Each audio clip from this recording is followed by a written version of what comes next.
you are one of the first persons I met who were actually born in this country as a second generation Korean American. And so maybe perhaps you should say something about, or we should begin talking about your parents, how they happened to come or move to US and how they met and so on. I think my maternal grandmother came to Hawaii around 1903 or so. She's kind of a mystery. I've never met her, and she seems to have arrived in Hawaii with no husband, and she seems to have had no education. And she seems to either have been pregnant or had a small baby with her, which was my mother. So I can only imagine how that could possibly happen, like reading The Woman Warrior or something and thinking that she got pregnant by somebody and then she stowed away on the ship, or she was raped by somebody and she got pregnant and ran away. I have no idea. I do know that the Sugar Planters Association was recruiting in Korea for a while, and possibly she heard about that and had a chance to get out of the village and whatever, get to Hawaii. So I don't know whether my mother arrived as an infant or was born in Hawaii, and we don't have any record of her birth or anything. It looks like this maternal grandmother took her daughter and went to California or the West Coast sometime, because they ended up in there doing migrant farm work. So they lived in various places like Reedley, California, or Gresham, Oregon. They even lived in Montana. So apparently they, like some other Korean people who did crops, they looks like they followed the crops around in various places. And then somehow this maternal grandmother met a man whom she married, and then so my mother had a stepfather. And the earliest stories I heard about that was that my mother liked to sit in the outhouse for a long time and read the English language newspapers, because they papered the walls and the ceiling with English language newspapers, and she went to elementary school, the public elementary school, so she could read English. And she really liked reading, but there was nothing to read, so she read the newspapers over and over again. And my mother was actually very good in verbal skill. That is, even though it never paid off, she was the kind of person who could play Scrabble, do crossword puzzles, know how to spell things in her head, and things like that. And somehow my brother's younger daughter inherited that ability, so that when this younger daughter, my younger niece, was only 4 years old, she could actually read college textbooks out loud, even though she didn't understand them. And also my second granddaughter seems to have inherited my mother's whatever that was, and could also read at a very early age, like 3 or 4. My mother was in the mainland United States in the early part of the 20th century. It seems like my dad arrived in 1926 as an international student, because everyone was excluded after 1924. And so after that, from 1924 to 1953, for Koreans anyway, the only way to get in would be to come as a clergy or to come as a student. And my dad seems to have come as a student because he graduated from middle school, high school, and university in Tokyo, and then he arrived in the US to go to graduate school. And he ended up in Chicago. So my mother apparently was married to somebody when she was about 17 or so. I think she wanted to go to high school, but her stepfather didn't want her to continue, so she only went to the 8th grade, and then they got her married to this older man who apparently was married already in Korea, but he was living in. And my understanding is that he couldn't really read or speak English, but my mother could. And so they had a boarding house for migrant Filipino farm workers, and she was doing the cooking and so on for them. And also interpreting for the people who, whoever has to do the repairs, or I don't know, whoever they had to deal with who spoke English. And she had two sons who were my half-brothers. And it looks like she had suffered from physical violence, a lot of physical violence from her husband. And she was always into health. So somebody told her that she needs to circumcise her sons. So she took one of her sons to be circumcised, and he died there. Because I think in the old days when they gave them sodium pentothal, sometimes they miscalculated the amount of weight. And I suspect that he just didn't wake up from being put to sleep. So I think my interpretation is that she was afraid of her husband. So she ran away. And she ran to Chicago. She ended up in Chicago.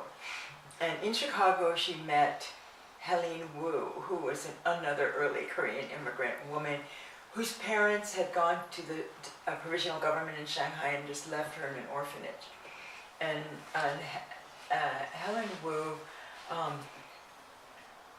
got out of the orphanage when she was of age, and she didn't know anything, and she went to Chicago and met a Korean old lady who locked her in the room with a man, who then raped her, and then she got pregnant with this man, and ran away from the man, and I don't know, met up with my mother. So my mother and this woman, Helen, got a room together, I understand, and then they both got a job in some low-paying job somewhere.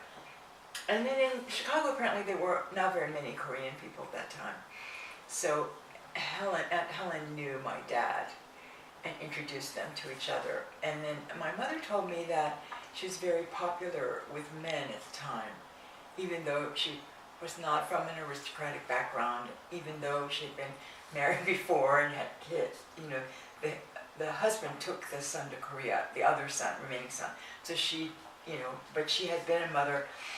And but because there were so few women, since 90% of the community was made up of men, then she said everybody was after her. And my dad was one of them. And she said he got down on his knees and cried and begged her to marry him. And she didn't really want to be married. And somehow they ended up married. And then my father said, and I don't know how true it is, that he encouraged her to finish high school. So they moved to New York, and he went to Columbia graduate school, and she went to a public school and finished high school. And then she was quite petite, so nobody knew how old she was. And then there was a scholarship for Korean women at Mount Holyoke College. Mount Holyoke College, it seems they had a missionary who had gone to Korea and then liked Korea or something, and then set up this scholarship for Korean women. But of course there are no Korean women to take it, so it just languished there year to year. But she got that scholarship and was able to go to Mount Holyoke for 4 years and graduate. And I even have one of her midterm exams. She had very good grades. And she then applied to graduate school at Cornell, and she got in. But then they didn't really have the money for that, so my dad was in graduate school, and she started writing ghost master's theses for Chinese MBA students at Columbia and NYU. So she would charge $250 for doing the research, the writing, and even typing it up. And then she said these guys would get their MBA and then go to China and become a big deal because they had an MBA from Columbia or NYU or something, but actually she did it. She said she did a thesis, an MA thesis on the Bank of England and the FTA or something. Nothing she knew anything about, but and I don't know why she didn't help my dad finish his dissertation, but he didn't finish.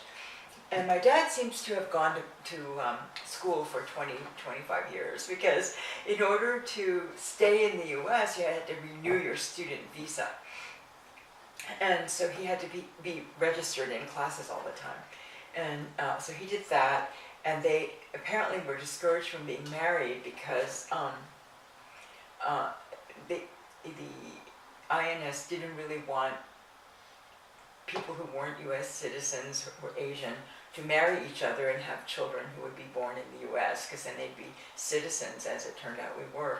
So they didn't marry for a long time, and finally when a few months before my brother was born, they got married.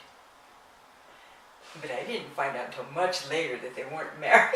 I saw the marriage license and said, Dad, this says April, and my brother was born in July. So what was up with that? And he said, oh, well, in those days you had to have a big party or something. We didn't have any money, so we didn't have a big party. You never know about these things. My dad, I also found his report cards there, and he had really bad grades.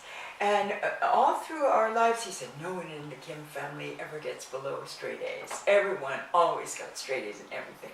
Then I found out he got C's, D's, there were a lot of C minus and D, B minus and stuff, no A's on his report card. So I had to show him the report card and say, look, I found your report card, it's all C's and D's. And he said, as he always said, well, if I could speak English like you, nothing would have stopped me. But my dad, he didn't know about what it was like to live in the U.S. as an American-born Korean at that time. It was not easy, but so he thought all you need is a language and nothing would stop you. Well, that seems to lead to the next question, which is talking about your childhood and how was it to grow up as an Asian American. And first off, where were you born? So I was born in New York City, and then my dad got to move to work for the Department of War, which is now the State Department, because the U.S. government was hiring Korean people to work for the State Department because they spoke fluent Japanese. So my dad and other Korean men got a special bill passed for them in Congress to allow them to get a green card and stay in the U.S. for working in the State Department. So my dad got a job in Washington, and we moved to Washington D.C. area, and so I grew up around there. And since I was born in 1942, that means that I lived in that area in the 1940s and 50s. And in the past, Maryland was considered the South. It was below the Mason-Dixon line, and it was before the Kennedy administration came in and built all those fancy, urban things in Washington D.C. So it wasn't really like it is now, not so cosmopolitan, and we lived in a pretty, fairly low income area, although it was a white area, it wasn't a black area. And everything was segregated until I was in junior high school. So black people, although my brother and I were maybe the only Asians in our school, there were no black people until I was in maybe, I think, 9th grade or something like that. Only a few, because they didn't live in the area. And I would say it was not a great place to grow up as a minority person at that time, and we were not very socially integrated. So, for example, you would not be necessarily welcome at your classmates' houses by their parents.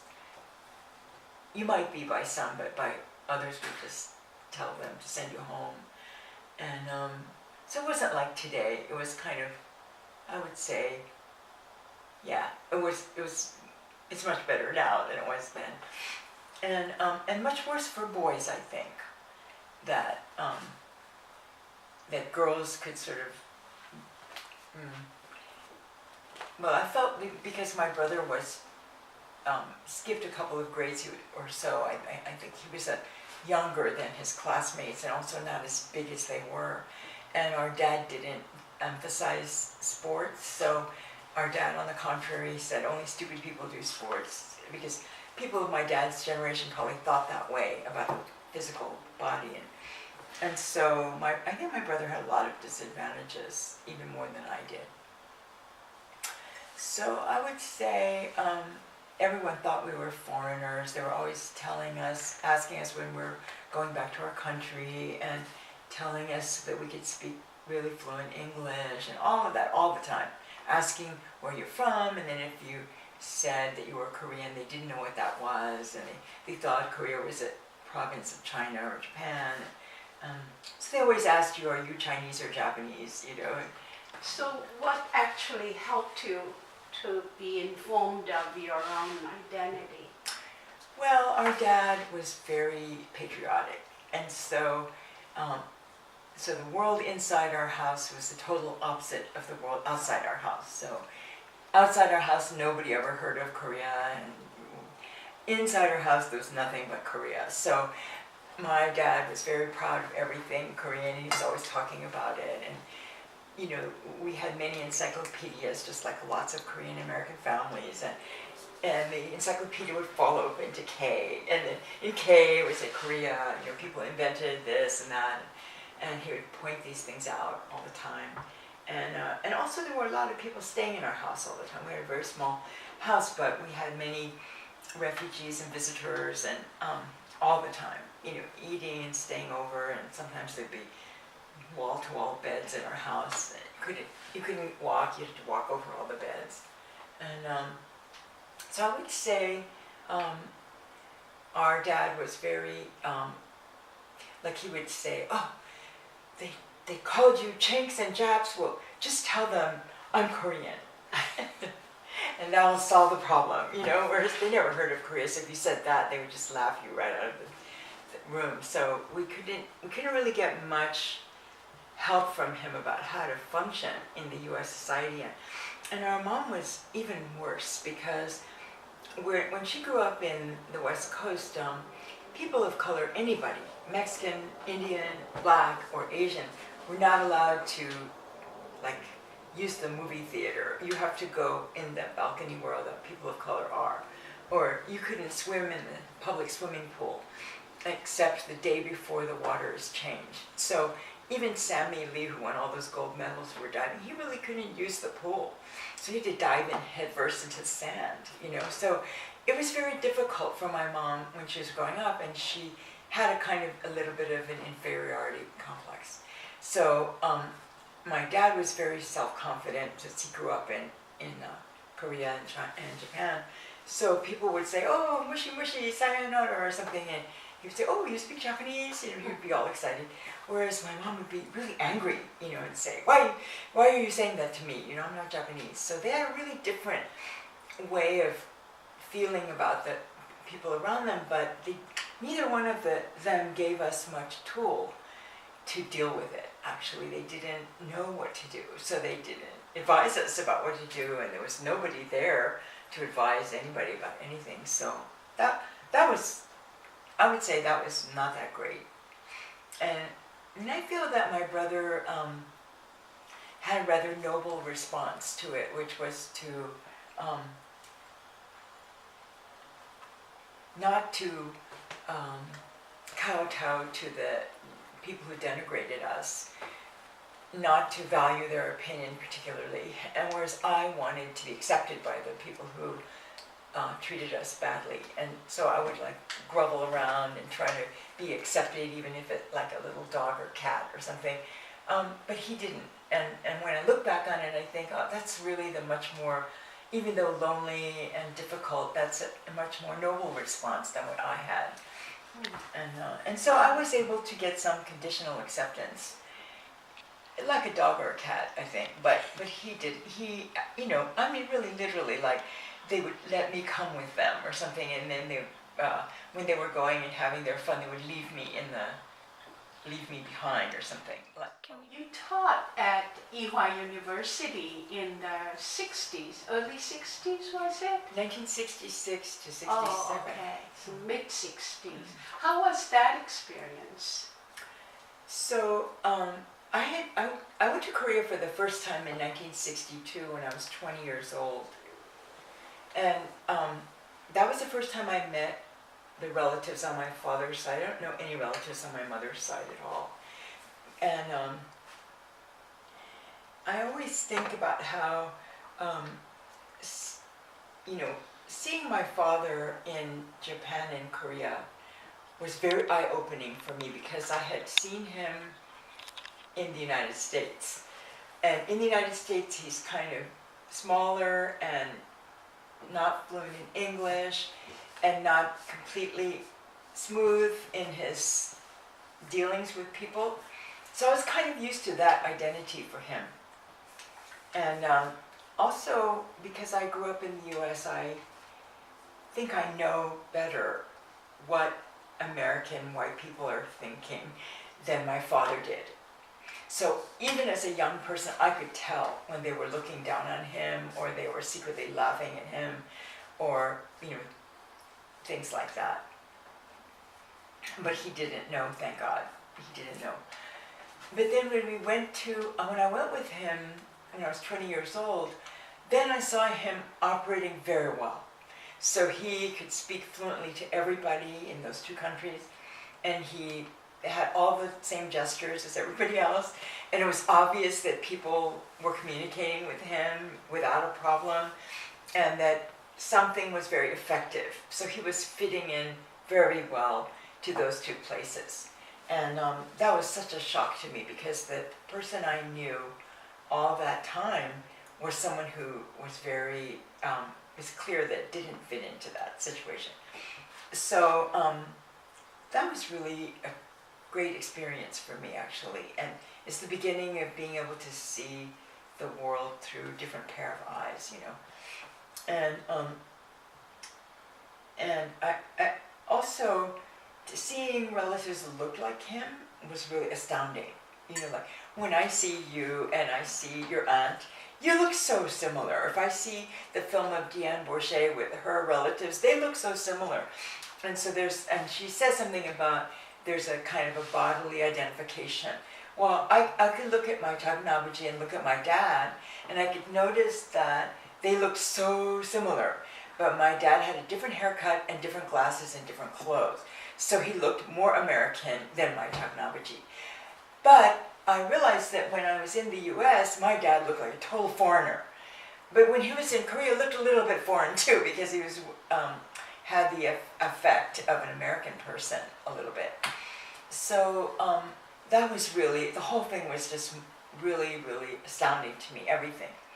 So then I thought, well, I'll go back to Korea and work. I want to go and spend a year. And of course, when I went there in 1962, we were wined and dined. We were taken around in Land Rovers with drivers with white gloves and all of this. And in fact, I remember I have a first cousin who's 2 years older than I am, my Tagnabuji's oldest son. And he was washing his face. So at their house, there was a pump in the courtyard. And he was squatting down with a big metal tin and washing his face. And then he had a towel around his neck, and I was riding in a Land Rover with a driver with white gloves and white seat, and I had a white dress, and I don't know what. And he was running after the car, waving, and all the dust was behind me, so blowing at him, so he was kind of obscured by the dust.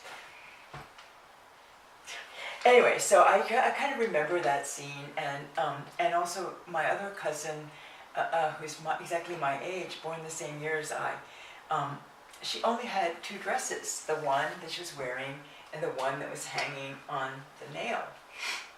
And I had, even though we didn't have any money, I had many more dresses than that. So I felt so bad. I wanted to give her all my clothes, and whatever I had with me.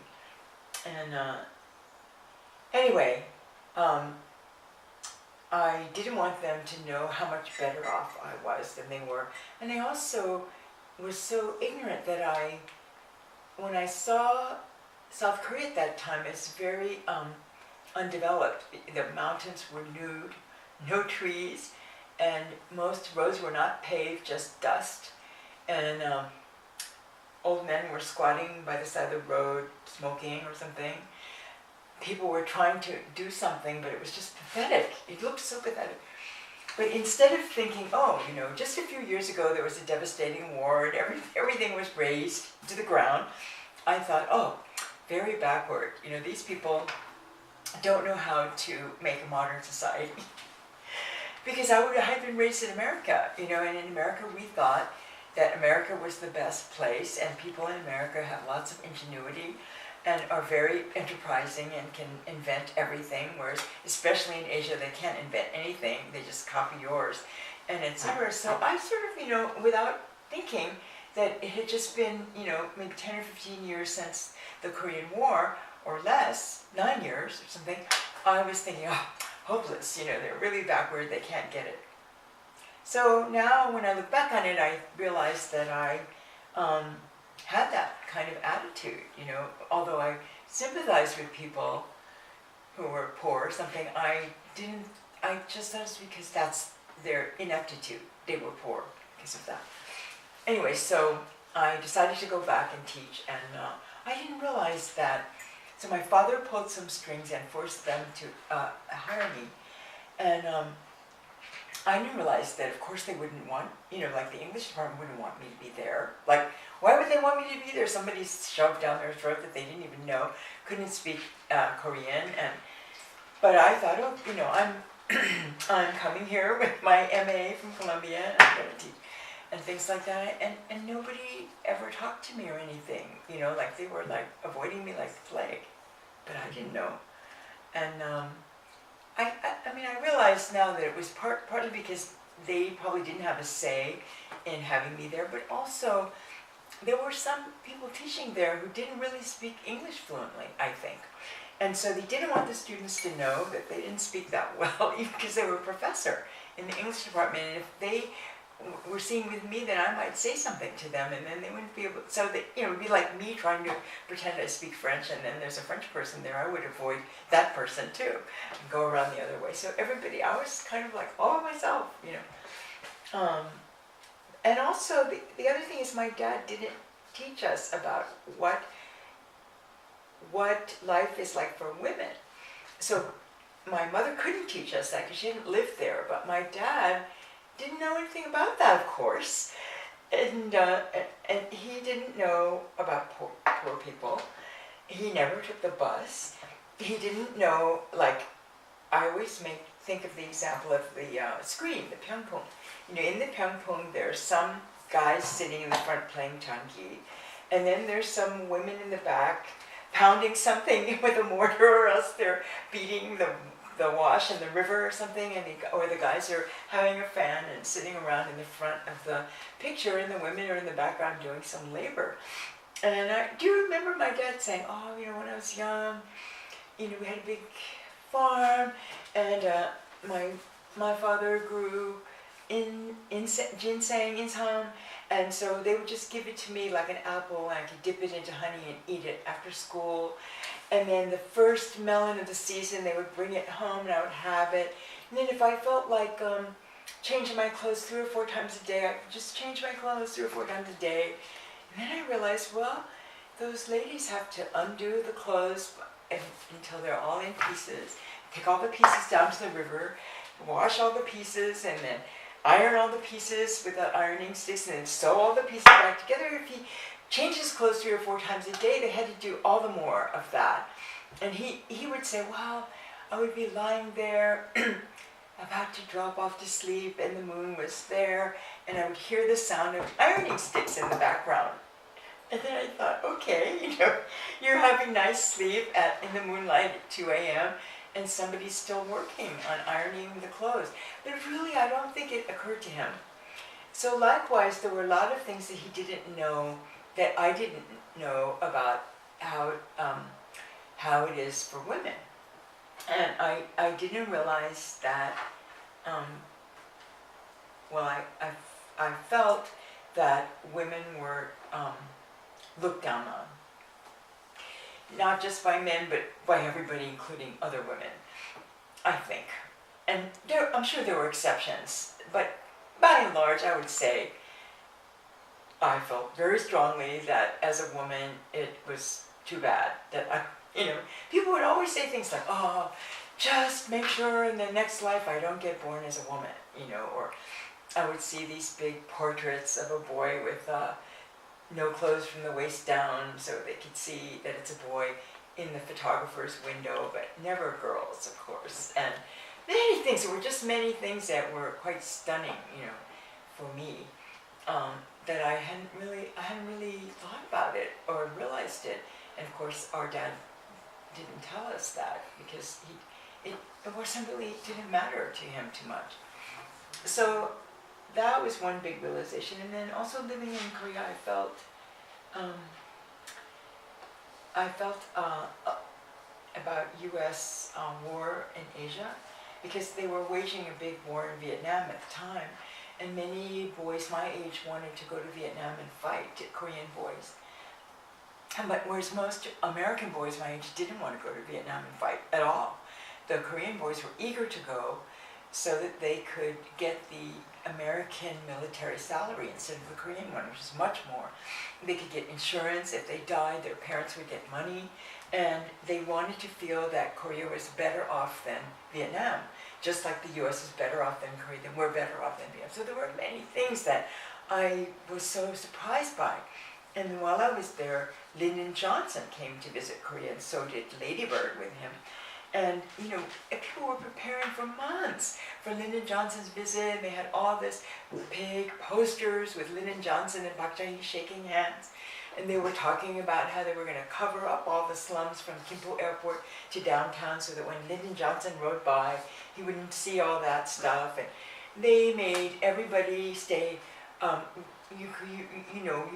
were no buses. So when Lyndon Johnson was riding through, everybody's supposed to go out there with these flags and flowers and stuff, and throw the flowers and wave the American flags and everything.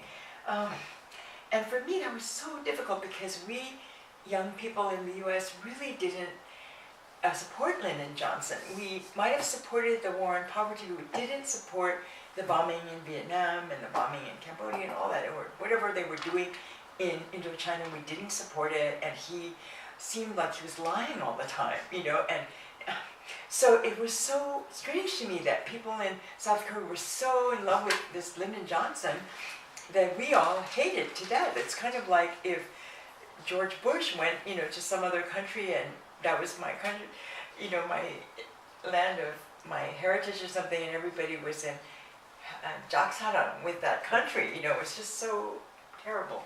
So that was really educational for me, and also anti-communism was so elementary in South Korea. So as you know, you couldn't, when I was there, they had that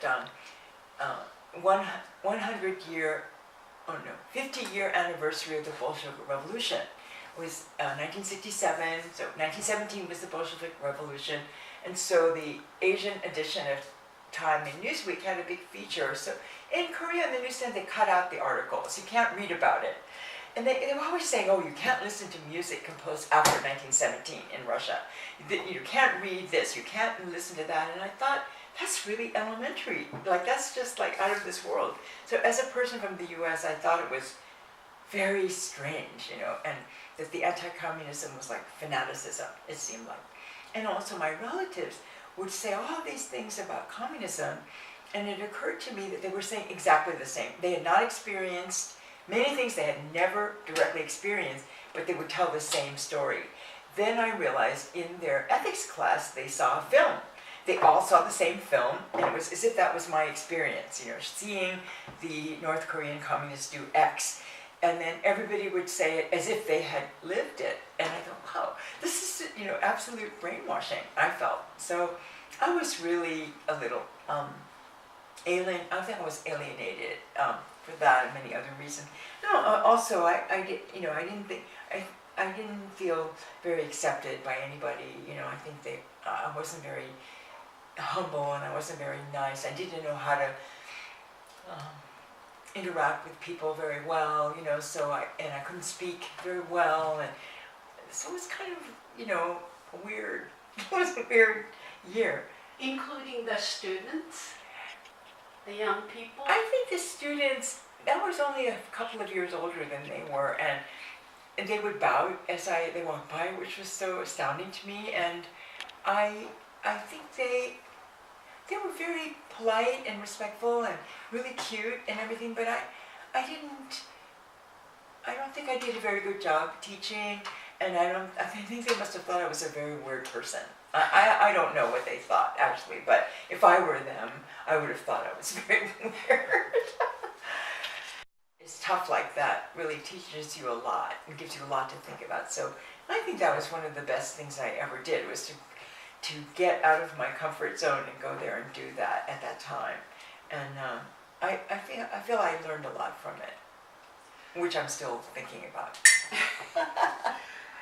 In the 70s, you were one of the first people who were instrumental in establishing Asian American studies. Why was it so important that you established that at UC Berkeley? So what I experienced as a child was kind of racism. And then what I experienced in Korea was U.S. empire. And I never knew what the connection was between U.S. empire and racism. It just seemed like two things. One is domestic, the other is some world affairs or something. But with Asian American studies, I think the people who were trying to establish Asian American studies saw a clear connection between U.S. racism and U.S. empire in other parts of the world. I know it sounds elementary now, but at the time I didn't, I did think that something about killing several million people in Vietnam and killing several million people in Korea, or dropping a bomb on Japan, and there were certain things that really seemed like those lives don't matter very much. We can go ahead and some casualties will occur, but the more I read, the more I notice that maybe the Korean conflict could have been resolved without the sacrifice of that many Korean lives, and without the division of that many families. That even if they had left Korea to itself, to iron out their, maybe thousands of people would have died, but probably not 3 or 4 million. Sorry, probably not 3 or 4 million. And so I think that racism towards other countries, sometimes, especially when you listen to or read the things that the leaders of states said about those countries and what they were doing there, made me realize that the same kind of racism that I might encounter when we're not allowed to live in certain places or not allowed to do certain things because of race, it actually spills over into, global affairs and U.S. roles in other countries. So that was very helpful to me, and Asian American Studies was the place. I never felt quite that my high school classmates or my college classmates were ever really saw me for what I really was. Like they would always ask me how to order in the Chinese restaurant or some, So I think that in a way, the people who started Asian American Studies were much more like my classmates, even though some of them were a lot younger than I was, because I was a grad student at Berkeley and they were undergrads. I really feel very fond of them and close to them in a way that I didn't ever feel with my high school classmates or my university classmates. So I'm very committed to their purity and their vision and their desires and stuff. And so I helped set up the classes, and I stayed there. And honestly, if I hadn't worked in Asian American Studies, I wouldn't have been a teacher at all. I wouldn't have, first of all, I couldn't have taught at any other university besides Berkeley. I couldn't have dealt with any other students besides Berkeley students. and I couldn't have worked in any program except Asian American Studies, not East Asian languages and cultures for sure, not English for sure, not poli-sci for sure. I would have died there. I mean, probably would never have made it there, but I also would have died there. So among my colleagues, I felt, though we didn't always get along, I always felt much better with them than I would have in a completely white department. Then I should mention I did go to Korea again in the 1980s, on a Fulbright. So that was like 20 years after I had been there, and that very same cousin who was left in the dust while I was riding away in the Land Rover was by then kind of sajang in Busan group.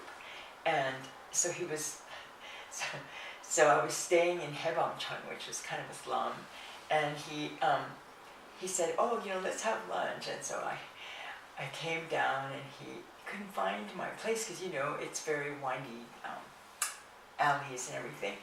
And he was like calling me from his car phone. This driver was driving him.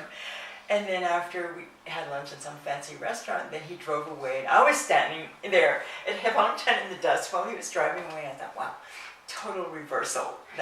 And the cousin who had one dress on the nail and one dress, she asked me when I come back for Christmas to San Francisco, would I buy her some Ferragamo boots and bring them back?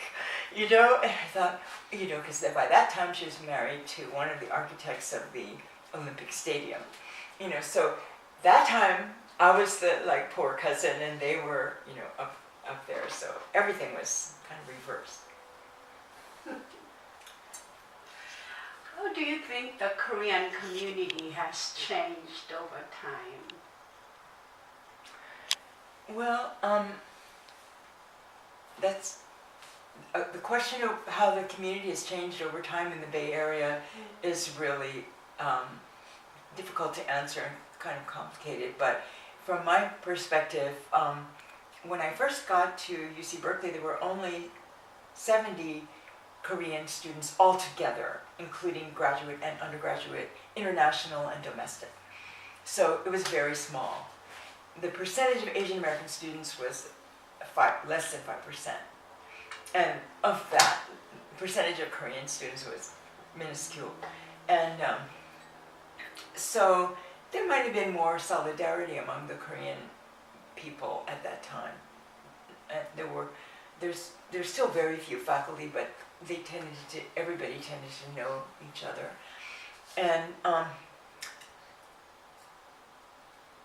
then after 1970 or so, early 1970s, the change in the immigration and naturalization quotas caused a kind of influx of people. So there were many new immigrants who were downwardly mobile, and although they were educated and urban, they had to do sort of mom and pop businesses of all different kinds. So they were struggling a lot, I would say, at that time. And but now, I don't think it's like that right now. And so I would say if you had, a community service center or something, it might be a challenge to figure out exactly which needs you should be addressing right now, whereas before it used to be much more clear. Well, one of the things that could happen is if Korean Americans were organized, and there are organizations like the Council of Korean Americans that are trying to do this, can perhaps influence policy of the U.S. toward Korea.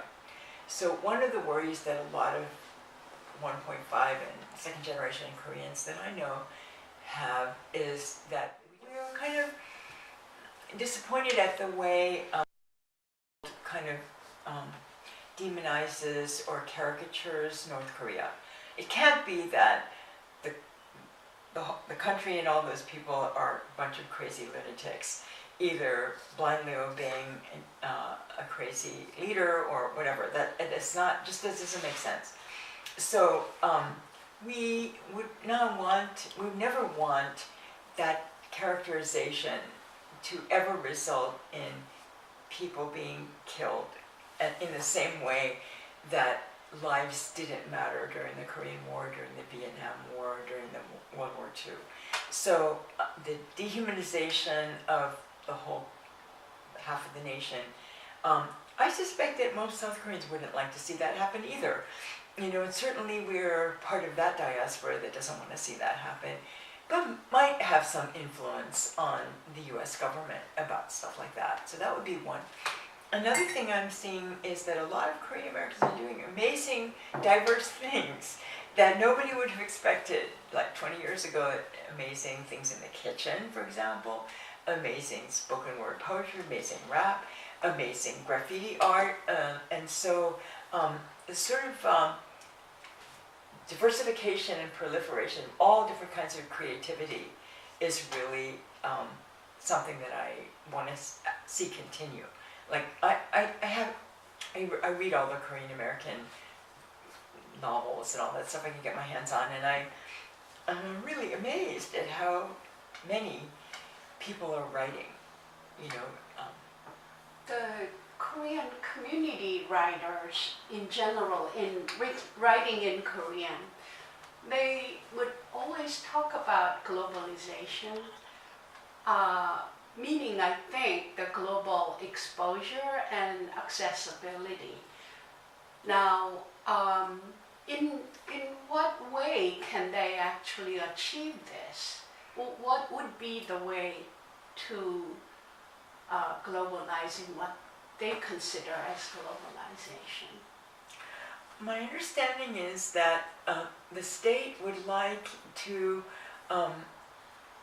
publicize Korean activities to the world so that South Korea would be considered equal to other first world countries. And so they would now put a lot of money into translating things into other languages or subtitling the films in many different languages and so on. And I think that's probably fine. I guess I am kind of not so interested in that myself. I'm kind of, because I live here, I'm interested in a sort of the relationships between, I'm interested in North Korea not being destroyed or threatened, just because, that would be my nationalist interest. But other than that, I would like to see, I'm interested in diaspora communities more than I am in the motherland and the promulgation of motherland culture. You know what I mean? So I would say they're doing the right thing as far as I can see. If their goal is to be recognized as a first world country, they're doing advertising and promotion and all of that, and it seems to be kind of succeeding, I guess. If that's the goal, it looks like they're moving toward it very well.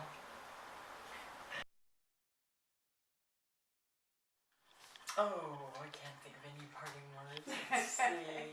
Keep on struggling. I mean, that's about it. Just to